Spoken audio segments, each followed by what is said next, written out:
Hello students, welcome to my class. Today again I'm here to discuss your next part of this chapter. Your chapter continue a story of a stolen childhood. We are discussing your first part last 2 days. Okay, your next paragraph. You can see the picture on your screen. Two boys. These are rugby. One boy is bare feet and one bare shoes. My acquaintance with barefoot rugbyers leads me to Simapuri, a place on periphery of Delhi, yet miles away from it. Acquaintance means contact. My contact with the barefoot rugbyers leads to me Simapuri, a place on outsider area of Delhi, yet miles away from it. Metaphorically means symbolically. Those who live here are squatters. Squatter means a person who unlawfully occupies an uninhabited building. Who came from Bangladesh back in 1971. Sahib's family is among them. Simapuri was then a wilderness. Wilderness means wasteland. It still is, but it is no longer empty.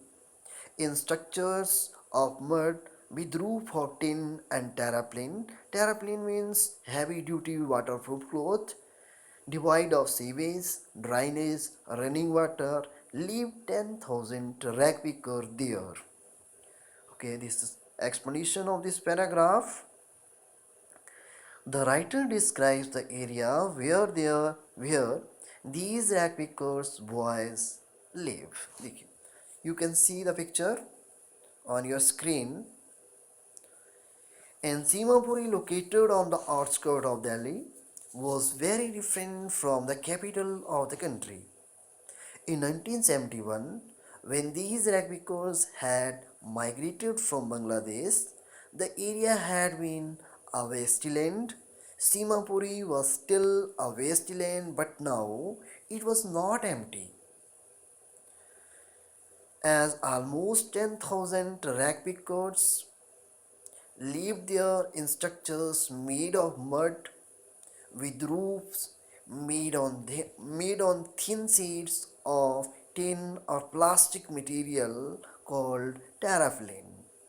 There was no sewage, drainage, or running water facility in Simapuri. They lived in unhygienic conditions, deplorable conditions. It was a piece of wasteland where the garbage of the city was collected, and these people had started living there illegally. Okay, your next paragraph. They have lived here for more than 30 years without an identity, without permits. Permit means legal documents, but with ration card that get their names on voters list and enable them to buy grain. Food is more important for survival than an identity. If at the end of the day we can feed our families and go to bed without an aching stomach, without an empty stomach, we would rather live here than in the fields that gave us no grain. See a group of women in tattered saris. Tattered means torn saris. When I ask them why they left their beautiful land of green fields and rivers. Okay, your explanation of this paragraph. The ragpickers had been living illegally in Simapuri for last 30 years, and they have occupied the area without government permissions or ownership. The politicians of the area have provided them ration cards and voter identity cards. They got grocery for their family through these ration cards, and in return they cast their votes in favor of the politician who had helped them. The writer asked a group of women who were wearing torn saris.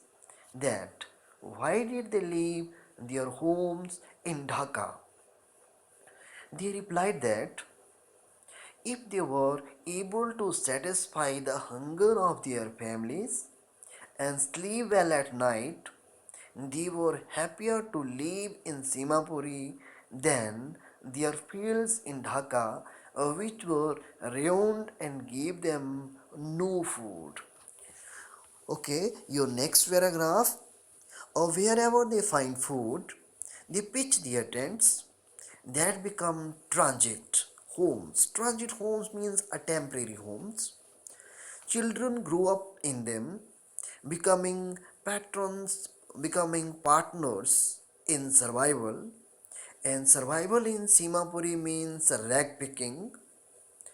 And through the years, it has acquired the proportion of a fine art. Garbage to them is gold, and it is their daily bread and roof over their heads. Even it is a leaking roof, but for a child, it is even more. Okay, explanation of this paragraph.